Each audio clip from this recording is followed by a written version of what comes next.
Jean Cometti a 88 ans et est atteint de la maladie d'Alzheimer. Il vit seul près d'Orléans dans ce logement qui est équipé pour sa sécurité d'un système de vidéosurveillance. Jean est filmé 24 heures sur 24 et il s'en accommode plutôt bien. Pour moi, c'est déjà utile, mais enfin, pour les enfants, ils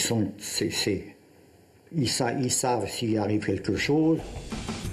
La caméra détecte les mouvements suspects et alerte une opératrice qui vérifie aussitôt si la personne est en danger. À l'écran, là, la personne est assise sur une chaise, elle prend sûrement son petit déjeuner ou là, elle est en train de lire un journal. L'image s'affiche, elle est décryptée, le flux en temps réel permet de voir ce qui est en train de se dérouler dans la pièce. Et dès qu'on sait qu'une personne est au sol, on n'a pas besoin de se dire est-ce qu'elle est vraiment au sol dans son salon, on le voit.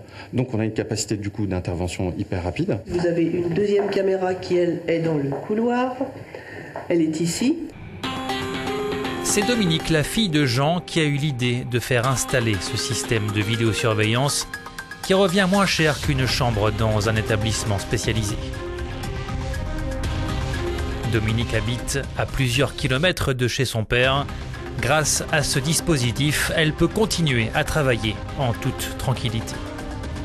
Mais il existe d'autres systèmes moins intrusifs que la vidéo, comme cette montre GPS de géolocalisation. On déploie des bracelets détecteurs de chute. Ces solutions sont tout aussi efficaces pour savoir si la personne âgée est tombée chez elle.